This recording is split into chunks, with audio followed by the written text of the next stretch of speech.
What's out mga ka-vlogger? Magandang tanghali. Nandito na naman ako sa school ng Maranata. Ako'y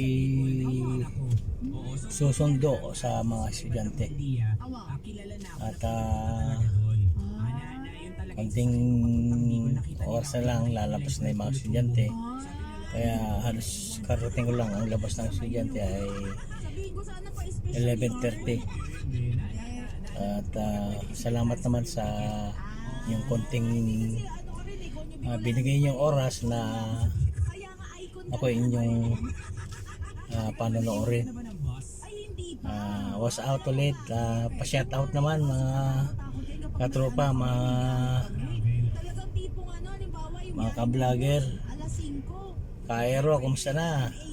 Tagal lang hindi na kita nakikita. Okay lang dito. At dito ako ngayon sa school na sumusundo. Tutuloy ko ulit mamaya at maghahatid na ako.